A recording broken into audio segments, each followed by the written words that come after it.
Shanti, Shanti, Shanti.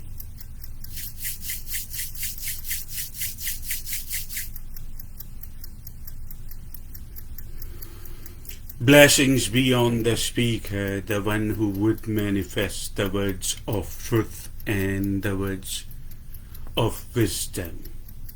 Always would speak the words of truth and the words of wisdom.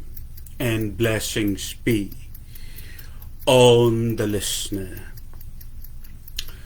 the one who herself or himself has uncluttered from unnecessary drama and fog in their awareness. A couple of days back, over the weekend, somebody basically has inquired about how to take charge of the mind. They have been going through unfortunately, with numerous dilemmas in their life, and they feel on times, or for the most part, the thoughts they go through keep them restless, and they seem to lose control over the thoughts.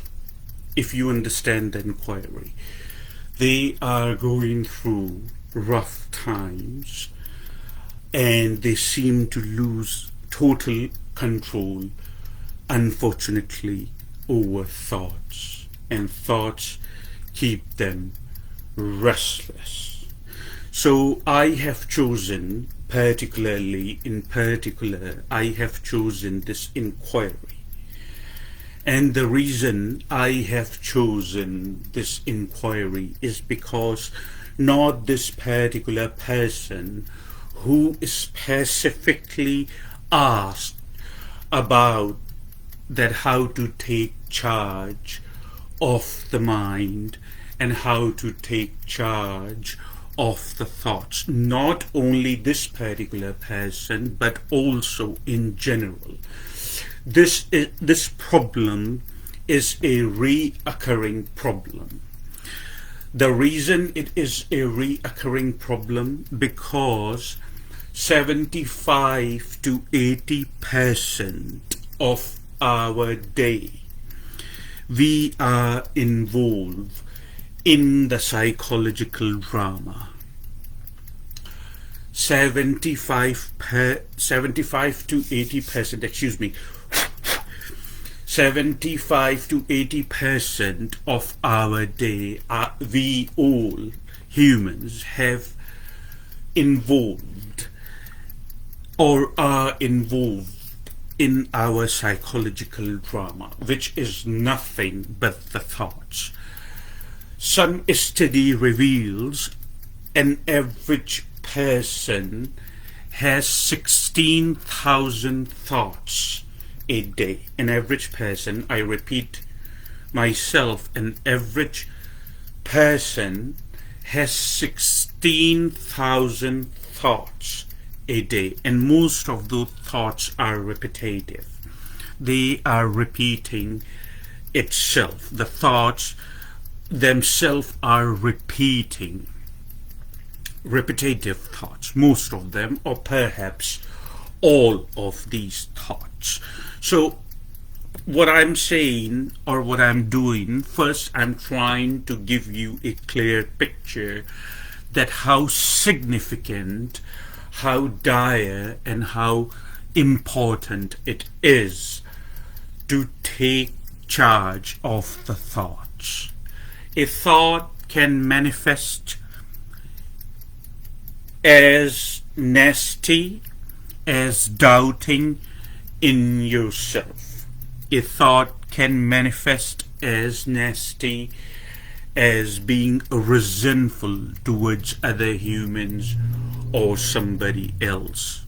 A thought can manifest and make a person scared or paranoid and can seize or stop the very expression of life.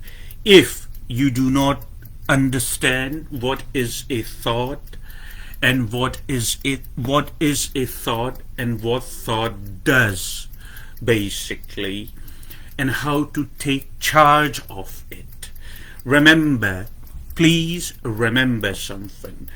Thought is mind. You see, thought itself is mind. When a thought is not present, a mind is not present. Just like the sun.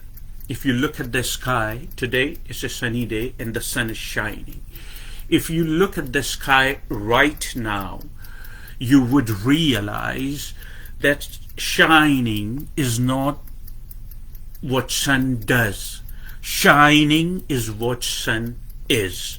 If there is no shining, there is no sun. No matter how hard you look at it, if there is no shining, there is no sun.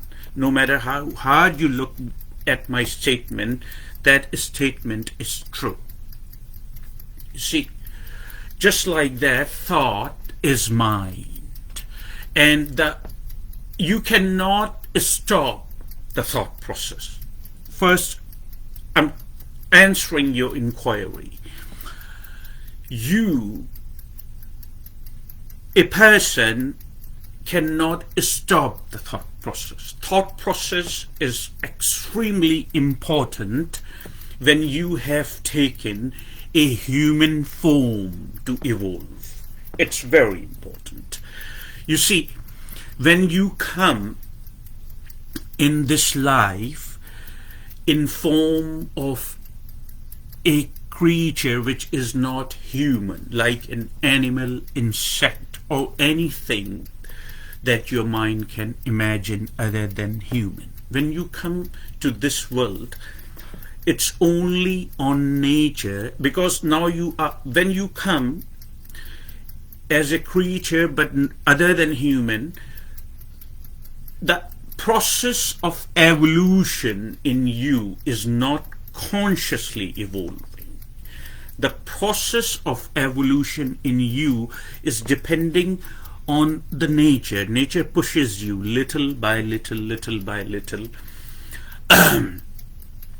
and you evolve. But when you come in the human form to this planet, when you take the human form, now you have memory intact and you have imagination intact. Memory is the thought. Imagination is also the thought. Imagination is very important because through imagination we manifest the creation. A lot of inventions, a lot of things we humans have done, we humans have invented. Commodities of luxury, we have made our lifestyle extremely comfortable through imagination. If you understand what I am saying. Imagination is based on everything that you know. You cannot imagine something which you already do not know. Your imagination is based on your memory. When you come as a human to this planet, when you take human form, what happens that now the process of evolution is not depending on the nature. The process, the very process of the evolution, it has become now conscious. You see, you are now self-aware. So all this, almost 3 paragraphs and 3 paras, since I started this video, I explained that why it is important to have thoughts. Number 2, we are going to look what are thoughts, other than what I mentioned, that thought is mind. But we are going to look in it now more profoundly, more deeply. What are thoughts? I'm sure a lot of people, since I convey the message and answer your inquiries, a lot of people have been watching these retreats, or if you want to call it videos. I'm sure they have, and it's a beautiful thing. I'm very thankful to you if I am making any difference and I am bringing any happiness in your awareness. The point I'm trying to make, after watching these videos, if you are following my videos, I have mentioned more than a couple of times in previous retreats or the messages that the 5 senses what you human have, the 5 senses what we human have, are totally and purely and entirely outbound. Have you ever noticed that? All 5 of them. Imagine and remember in your mind all 5 senses, and they are all outbound. What it means basically, it's enough for your survival. When survival is taken care of, now you start evolving by enjoying life. But what happens, you get stuck through the 5 senses. I'm trying to explain what thought is and how you get stuck in it. Because then and only then we can take charge of the thoughts. We cannot quiet or silent the mind. Mind is the very existence, the very fundamental existence of the mind is the thought. And then thought is the mind, you see.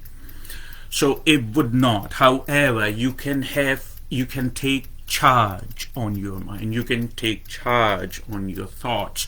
So now you remain in peace. 5 senses, all outwards. Through these 5 senses you are gathering data all the time. You are seeing, your sight, your smell, taste, touch, etc. Hearing, all outwards, as I explained, 5 senses. And through these 5 senses you are gathering data. The memory inside you, mind you, I didn't say particularly the brain, I said memory inside you, because memory resides in numerous levels in our body. Brain is the main part, however. And it's immense, basically. It's gotta be that way, because now you are evolving and sharing karma consciously, since you are in the human form. It's immense.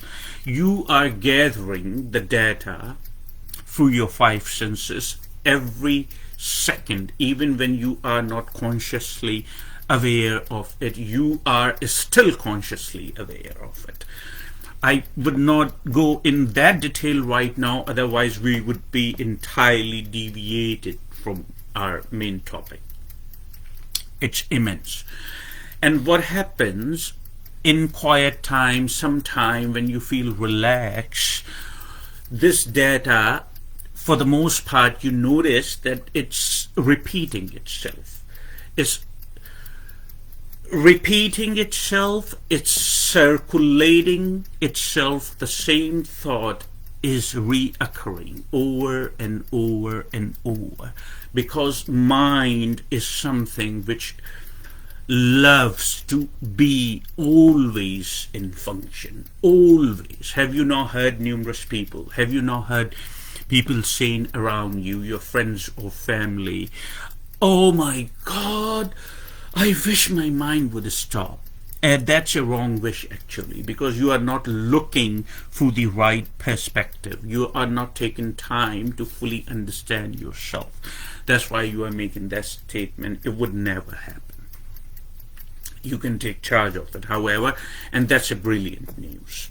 And that's why I am here for. So, what happens when we sit sometimes silent, quiet? You see, people say, as soon as I sit for the meditation, another example, people say, as soon as I sit to meditate in a super silent corner and I get myself silent and attentive, then my mind races. These are the moments usually when you are feeling more relaxed and laid back, and the thought would start circulating. And the more you try to suppress your thoughts, that's the word I'm looking for in English, the more you try to suppress your thoughts, the more it would just come out over and over and over in different form and different shape. Like, for instance, this is a metaphor. Take a rubber balloon or a latex balloon. You see, take a rubber, fine thin rubber balloon, and and just blow it, the balloon, when it is this size and it is fine thick latex, and try to press at one side. You would see the side you are trying to press, the other side is going to be more visible because it's made out of rubber. It has a lot of elasticity, so the other side is going to be more prominent.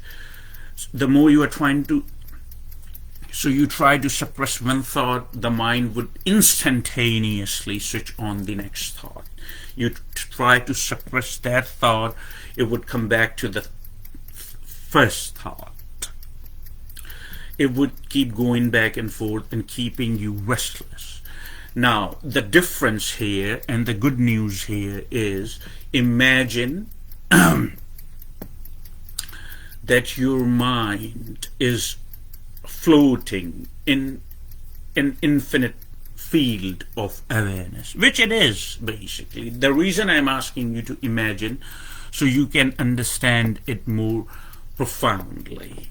In reality, this exactly is happening. The mind itself is a form of pure awareness or consciousness. What we essentially are, it's a form of that. It is given birth by it.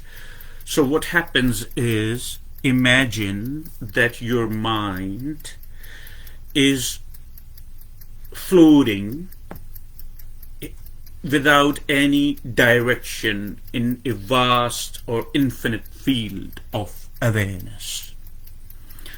And it loves that, and it's circulating numerous thoughts. If you have created sufficient distance between yourself and the thoughts, if you have created sufficient distance, what you essentially are and your mind. Remember, did you pay attention what I just did? I first said pay attention between your mind and what you essentially are. Then I said pay attention or have created sufficient distance between what you essentially are and thought, because it's the same thing. It's, if you want to understand a little profound, you can say the thoughts circulating in the mind, but the thoughts are the mind in the next step anyway. So it's floating without any direction, without any dimension, and the thoughts are circulating. If you bring your focus is the medium, or focus is the source through which you bring you what you essentially are, which is pure awareness or pure consciousness. So if you bring yourself through your focus to one thought, now that thought actually is in your attention, or you are focusing on it. This is how we learn things. You understand? This is how we learn things. The learning process starts by focusing on things. Meaning, as an example, I would give you a live example. It's a very generic and very small example, but it's very super easy to understand, and it's a beautiful thing. Meaning, I am sitting here in a state of meditation. My body requires water, which this is. And what happens is, when there is certain chemical reactions, like the body, the biology, there are certain chemical reactions, and it goes through all this process, and then it basically prompts mind, and mind tells you in form of a thought that this is the process which goes behind the screen, and then mind tells you you need to drink water.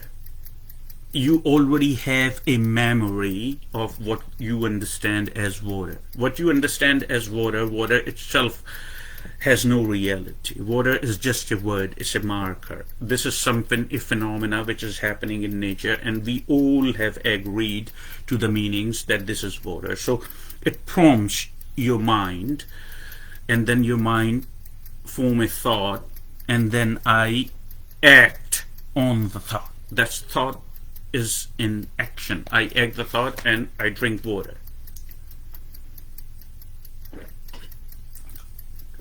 So through the focus of what I essentially am, everything what I essentially am prompts to the mind, and it forms the thought, and through the focus I basically function or bring the thinking come true. See, that's why I said thoughts are very important, because of the survival process. Thoughts are very important because we can evolve consciously. Thoughts are very important because of the thoughts that we have created a lot of commodities of luxury, and we are living in a comfortable lifestyle, no matter what part of the world you are. However, thoughts are extremely unimportant if they are keeping you restless. That's where the problem comes from. Because mind itself, you see, mind itself has no mercy. It forming the thought itself has no mercy. So thought is not going to listen to you. Some thoughts are memories that you have gathered would form some thoughts, and some of those memories may not be pleasant. You see, each one of us experiences unpleasant memories at some point in our lives. What happens if memory which is unpleasant, if something which creates fear in you, if something which makes you doubt in yourself, if something which tries to stop the very expression of what you essentially are, all this happens. You see what I'm saying?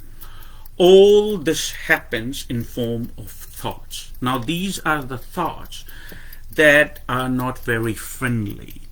You can only take charge of the thoughts when what you essentially are alert enough.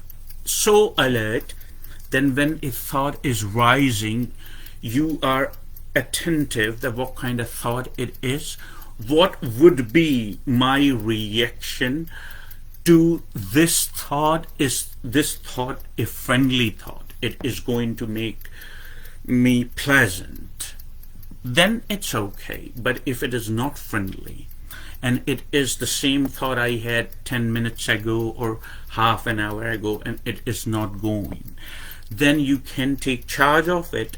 And the taking charge means you are not bringing your awareness or pure consciousness, what you essentially are, you are not bringing that voluntarily to the thought. You are not attending the thought.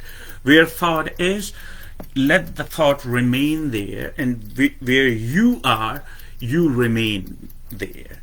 Now, it's very easier to say in words as it's coming out of my mouth. It's very easier to say, but it's extremely hard and extremely difficult to do. However, the good news is there is always hope, so never give up.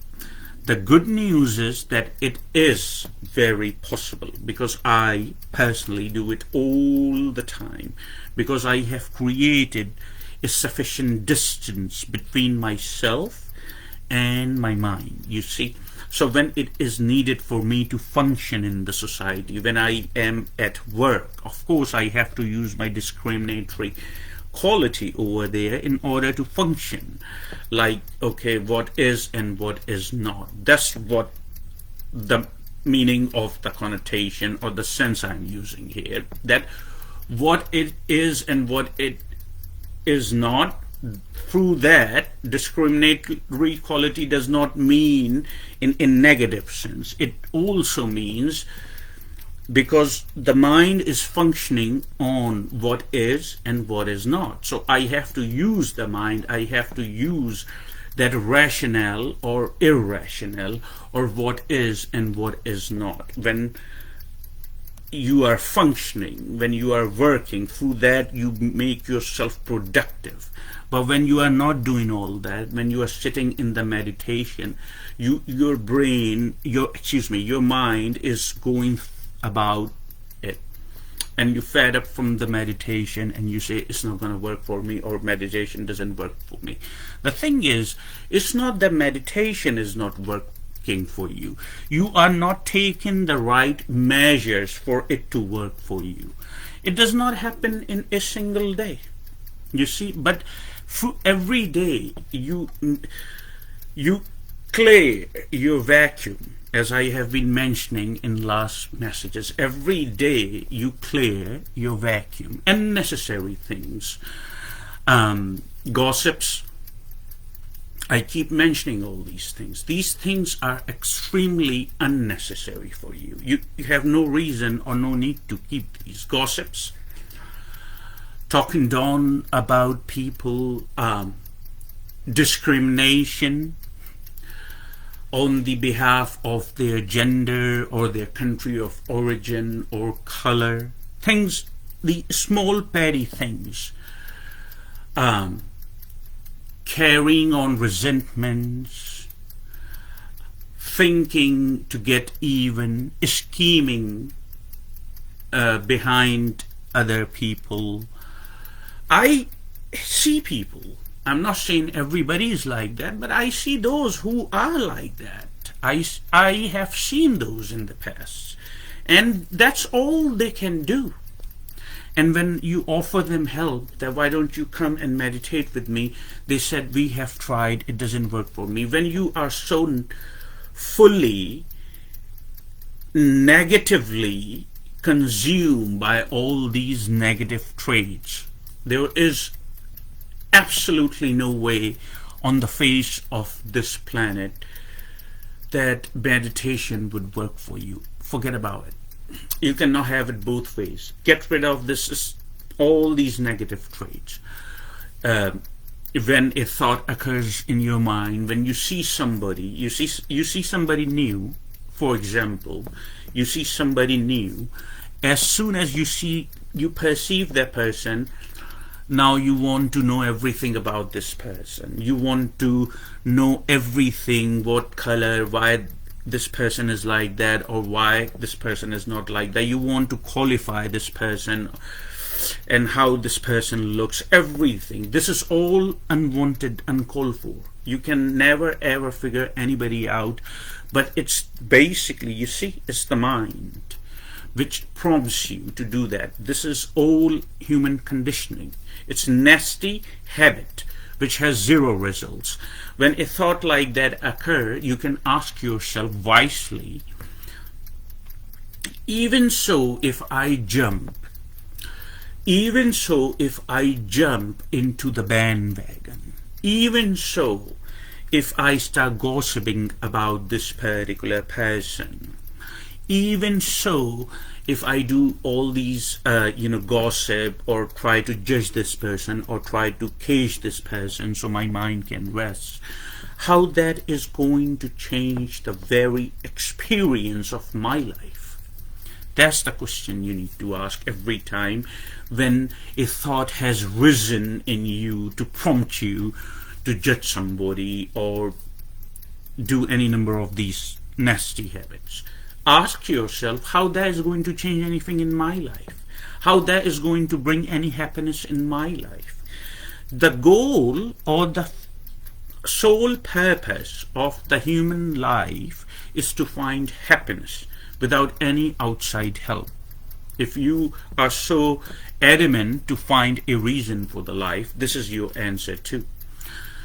So when you are so full of these type of thoughts, then meditation is not going to work for you, and if that does not work for you, of course, you cannot create the distance between yourself and your mind or thought. You see, you cannot. So it's an entire education. It's very possible to reprogram yourself. It's very possible to look at these things wisely. It's very possible. Don't try to suppress the thought. If a thought occurs, a negative thought about something or somebody, you can tell yourself, this is not going to change anything in my life. So you stay where you are and you leave the thought where the thought is. It would rise, it would subside, then it would make an attempt, then it would subside, then it would make an attempt, and finally it would just become zero. You see the zero here? None. It would leave you alone. So there is one karma that you shed right then and there. You see how smart that is? So that's how.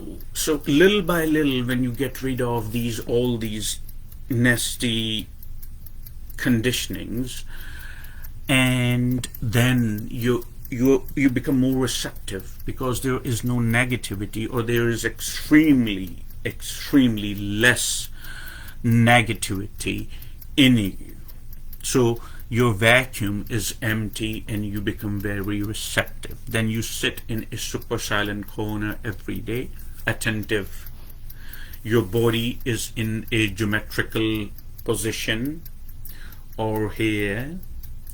Your spine is erect, as comfortable as humanly, but still attentive. Not bending over or leaning back or sleeping. None of that. This is solely your time. This time is there to guarantee your happiness. It's important time.